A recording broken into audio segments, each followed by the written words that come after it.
Welcome back, my dear students. We are learning nationalism in India, and in the previous video lecture we got information about non-cooperation movement, how it was launched, what were their different stages and how it was spread in towns. आज के इस video में हम cover करेंगे कि how this movement was spread in the countryside and how villagers and tribal peoples, peasants respond this movement in the countryside, who lead this movement, and what were the reactions of the leaders from Congress, and how Jawaharlal Nehru played an important role in the peasants movements, how they saw this movement. So इन सब points को अब इसमें discuss करना है, तो video को last तक देख लेना. ये वीडियोस आपके लिए होते हैं. If you will not watch that, then what is the purpose to make it, isn't that my dear student? So I hope इससे आपको है ना ये जो कंसेप्ट है ये समझ में आएंगे. यही इसका मेन इंटेंशन है. So let us start the topic. अभी हम डिस्कस कर रहे हैं कि movement in the country side. तो कंट्री साइड मतलब विलेज एरिया होता है, इसमें पीजेंट्स रहते हैं, ट्राइबल्स रहते हैं. इन लोगों को लीड करने का काम किसी न किसी को तो करना था. ये खुद से प्रेरित होकर तो इतना बड़ा मूवमेंट का हिस्सा तो नहीं बन सकते थे. इसके लिए एक ऐसा व्यक्ति था जो फिजी से रिटर्न था और उन्होंने वहाँ पे एक इंडेंचर्ड लेबर के रूप में वर्क किया था. बॉन्डेड लेबर देने की एक व्यवस्था हुआ करती थी कि जिसमें लेबर से कॉन्ट्रैक्ट किया जाता था कि आपको ऐसी ऐसी वर्किंग कंडीशन दी जाएगी, पेमेंट दिया जाएगा, तो आपको फॉरेन में दूसरे कंट्रीज़ में आना पड़ेगा. तो वहाँ पे उनको ले जाया जाता था, लेकिन उनके प्रॉमिसेस है ना रेयरली कंप्लीट होते थे पेमेंट के बारे में, वर्किंग कंडीशन के बारे में. तो उनकी लाइफ वर्स्ट हुआ करती थी इंडेंचर्ड लेबर्स की. तो उनके बारे में हम एक नेक्स्ट वीडियो लेक्चर में तो डिस्कस कर लेंगे. लेकिन उन्हीं से रिटर्न आए हुए एक व्यक्ति जो बाबा रामचंद्र के नाम से जाने जाते थे.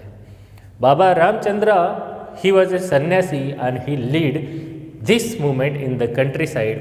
अब इन्होंने मूवमेंट लड़ ली, लेकिन ये मूवमेंट किसके खिलाफ लड़नी है उनको? जैसे कि हमने देखा कि स्वराज का मतलब अलग अलग कम्युनिटीज़ के लिए अलग अलग था, है ना. They saw swaraj as per their own demands, which problems they were facing. To solve that problem, that was the swaraj for different communities. Countryside के लोगों की कुछ अलग समस्याएं थी, वैसे ही ट्राइबल्स की भी अलग समस्याएं थी.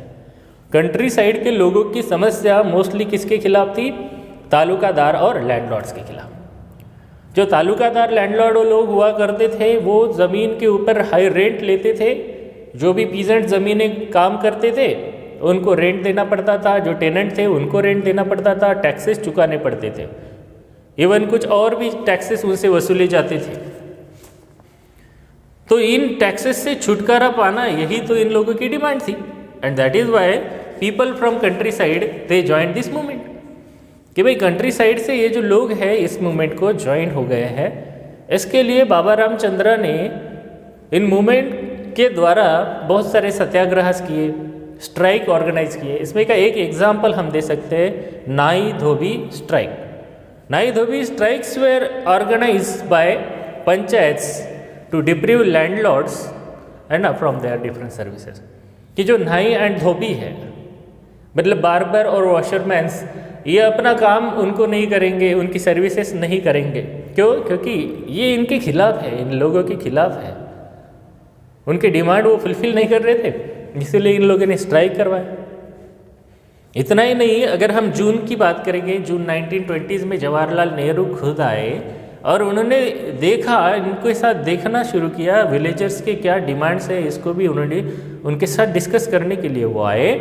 उन्होंने उनकी ग्रीवांसेस जान ली और फिर अक्टूबर में अवध के जो किसान थे, फिर फार्मर्स थे, इन्होंने अपनी अवध किसान सभा बनवाई, है ना.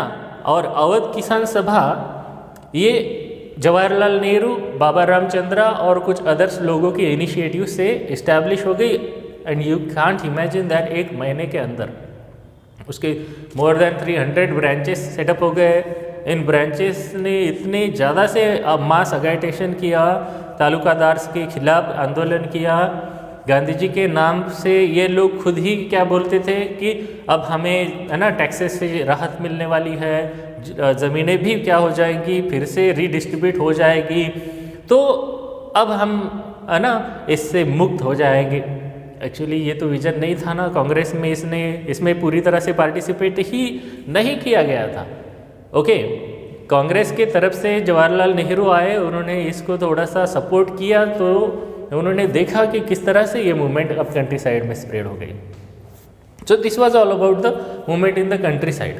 ओके, अब इसको एक और दृष्टिकोण से देख लेते हैं कि how this movement was spread among the tribals. तो ये ट्राइबल्स का वीडियो हम इसको अलग बनाएंगे, ठीक है।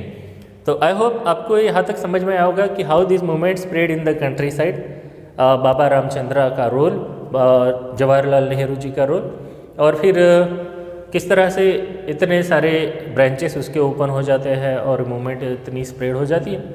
तो ट्रैवल में किस तरह से स्प्रेड होती है, इसको हम नेक्स्ट वीडियो लेक्चर में देख लेंगे। तो आज के लिए बस इतना ही। Okay, remaining part we will see in the next video lecture. Thank you and have a nice day. Bye.